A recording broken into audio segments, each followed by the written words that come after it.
Tujuannya apa sih kita meriksa fungsi saluran cerna? Tentunya kalau ada keluhan terkait dengan saluran cerna ya, kita akan lakukan pemeriksaan fisik mulai dari mulut dulu. Kita dekatkan alatnya, kita pangkal pasiennya ya. Saya akan mulai untuk melakukan pemeriksaan saluran cerna ya pada diri ibu ya. Oke, kita lihat dulu secara keseluruhan pasiennya secara infeksi ya, mulai dari rambut ya, rambutnya biasanya kalau mengalami gangguan nutrisi itu rambutnya terlihat jarang ya, kemudian mudah rontok, bisa juga terlihat kusam ya, atau rambut jagung. Kalau anak-anak biasanya rambut jagung itu rambutnya kayak pirang-pirang begitu. Itu biasanya menunjukkan kurang gizi kalau pada anak. Sudah kita lihat rambutnya, kemudian kita lihat pasiennya, buka matanya ya dengan meriksa anemis atau tidak, dilihat matanya. Kalau anemis kadang-kadang itu nutrisinya kurang ya. Udah gitu dilihat lagi ada skleranya, ada icterik atau tidak, ya tengok ke atas. Oke, selanjutnya kalau misalnya pasiennya masih ingat untuk nimbang berat badan, kita bawa timbang berat badan untuk yakinnya. Tapi kalau misalnya pasiennya nggak bisa untuk timbang berat badan, bisa ditanya berat badan terakhir berapa ya. Kemudian untuk mengukur IMT itu dibandingkan dengan tinggi badannya ya. Tinggi badannya bisa ditanyakan atau kamu bisa menggunakan meteran ya. Menggunakan meteran hanya untuk mengukur tinggi badannya, tapi tidak harus. Kalau misalnya pasien udah tahu tingginya sekian, kan nggak mungkin dia bertambah dalam waktu 2 bulan ya. Kita tanya. Nah, itu bisa untuk mengukur IMT-nya, apakah dia kurus ataukah dia tinggi. Jadi menggunakan meteran ya. Kemudian bisa juga untuk mengukur status nutrisinya menggunakan pengukuran lila, lingkar lengan atas ya. Lingkar lengan atasnya berapa, riwayat makannya, itu adalah untuk mengetahui kebutuhan kecukupan gizi ya yang dilihat. Oke, selanjutnya turun ke mulut ya. Habis dari sini urut-urutannya sih bebas ya. Misalnya mau berat badan dulu, tinggi badan, baru periksa mata ya, kemudian baru periksa daerah mulut ya. Urut-urutannya bisa bebas ya. Oke, selanjutnya kita akan periksa mulutnya. Pak, saya akan periksa mulutnya ya. Lihat dulu, bisa dibuka mulutnya Pak. Nah, buka mulutnya ini yang dilihat adalah apa ada karies giginya, kemudian kebersihan mulutnya, kemudian lidahnya, bagaimana lidahnya, apakah lidahnya putih dan kotor. Kemudian bisa dia suruh menjulurkan lidahnya, kita lihat tenggoroknya, anak tekaknya sini, apakah ada peradangan, misalnya kemerahan yang membuat dia tidak mau makan, atau ada jamur gitu ya. Jadi kita bisa julurin tangannya, julurin lidahnya. Kalau misalnya ternyata pasiennya itu nggak sadar, ya pasiennya nggak sadar, kita pakai adalah tang spatel. Ya, tang spatel seperti ini. Ya, ditekan. Lihat tenggoroknya juga ya, ada kotor atau ada di lidahnya ya, dilihat tapi dengan menggunakan tang spatel. Jadi gini, tangan kanan center, tangan kirinya adalah megang tang spatel ya. Oke, selanjutnya turun ke bawah, kita coba raba di daerah tenggorok.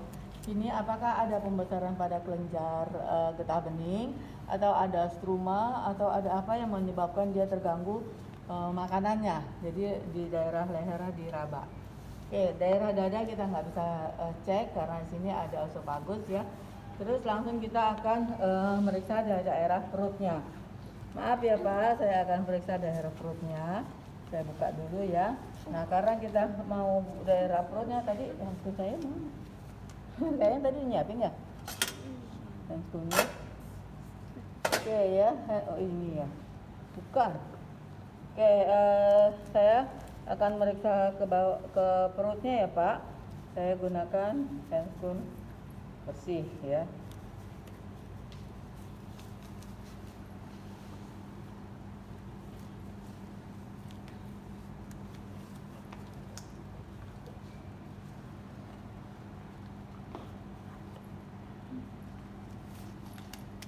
Oke, kita lihat dulu perutnya secara keseluruhan. Dilihat dulu apakah perutnya gendut, kemudian perutnya buncit ya, atau perutnya itu ada kelihatan pembuluh-pembuluh darah ya, menunjukkan adanya vena portal ya, terutama pada pasien dengan sirosis hepatis itu akan terlihat ya.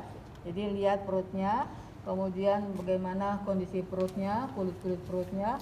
Perut itu normalnya lunak ya, lunak, jangan ada keras. Kalau keras takutnya ada massa atau ada tumor ya. Jadi normalnya dia perut lunak ya. Kemudian setelah kita lihat secara infeksi, kemudian kita lakukan palpasi ya. Palpasi kita bagi 4 kuadran. 4 kuadran gini, sebelah kanan ini ada hepar ya. Kemudian dekat hepar ini ada spleen atau limpa ya. Kemudian ada juga di dekat sini di belakangnya ada kole atau batu empedu ya. Batu empedu kole. Nah, jadi di kanan ini atas lebih jelas. Kemudian kiri atas ini ada lambung, gaster ya. Ini ada di daerahnya sini ya, di daerah dekat kuadran tadi 4 ya. Kemudian di kanan bawah ini ada usus halus, ada ilium, yeyunum, duodenum ya, 12 jari. Kemudian ada juga di sini appendix kanan bawah. Ya, ada appendix. Kemudian kiri bawah itu ada usus besar. Ya, usus besar di sini berarti kalau dilihat dari usus besar mulai dari di sini ini adalah ascendent, kemudian di sini transversum, kemudian di sini masuk daerah pembuangan itu adalah descendant.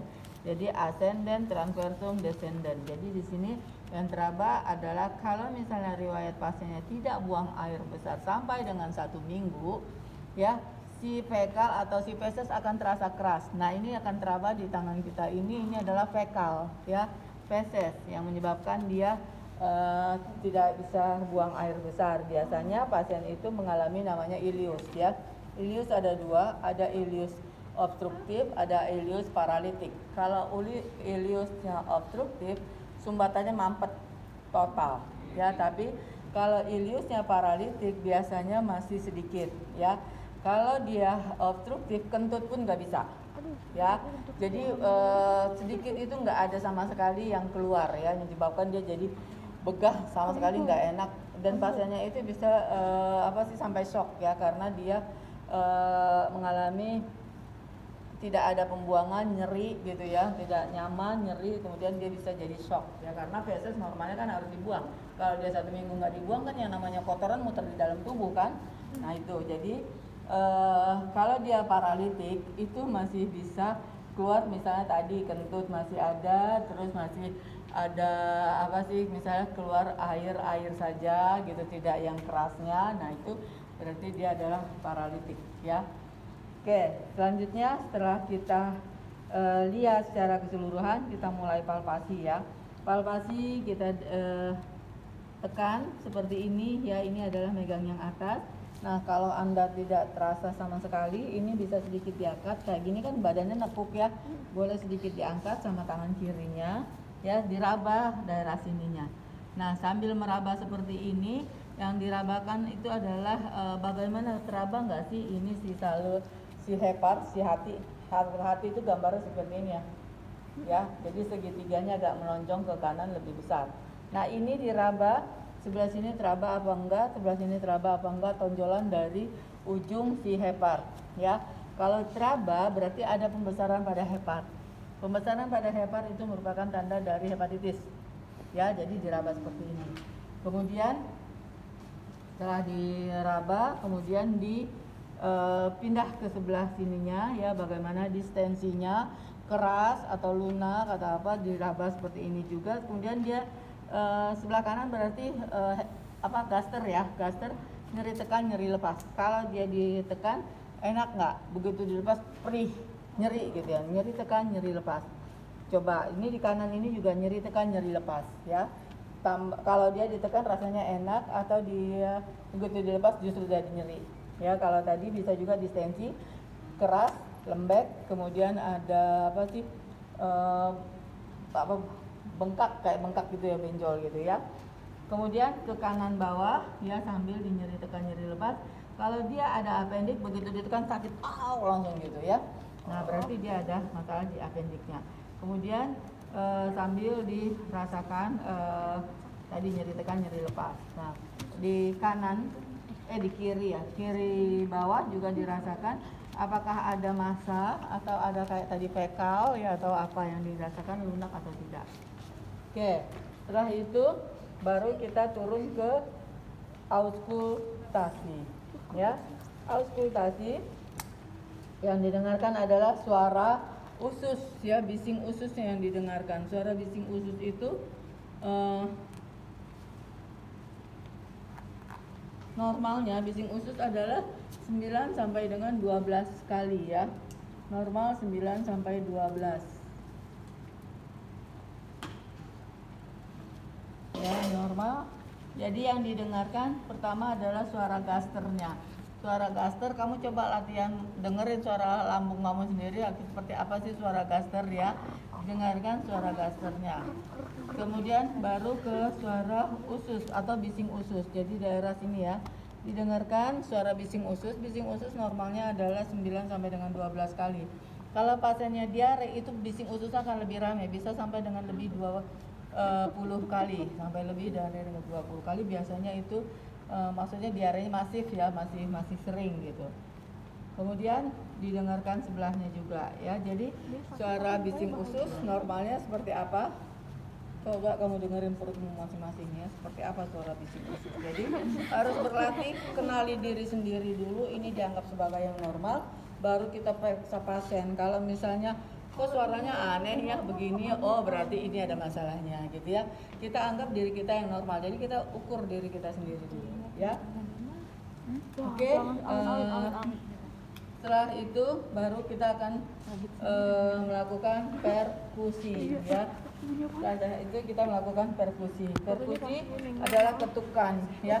Ketukan. Kalau dia di daerah hepar itu kan bendanya padat ya. Hati itu bendanya padat. Karena bendanya padat itu suaranya timpani ya.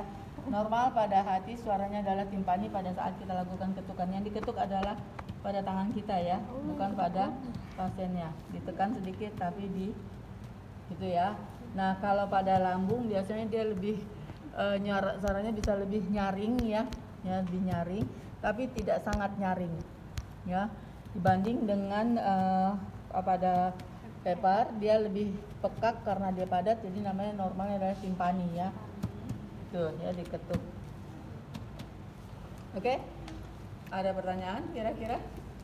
Jadi kalau untuk pemeriksaan fisik itu mulai dari matanya, kemudian rambutnya, hidungnya, semua, baru terakhir ukur dan tinggi badan ataupun berat badan bisa dilakukan ya. Setelah selesai semua baru ukur tinggi badan dan berat badan. Atau di awal tanya tinggi badan berat badannya, boleh ditanya awal ya. Baru dilakukan pengkajiannya. Pengkajian mulai dari infeksi, palpasi, kemudian auskultasi, kemudian perkusi ya, perkusi didengarkan. Cukup? Ada pertanyaan? Cukup jelas ya? Oke. Kalau cukup kita lanjut untuk perawatan pada kolostomi. Ya, ini adalah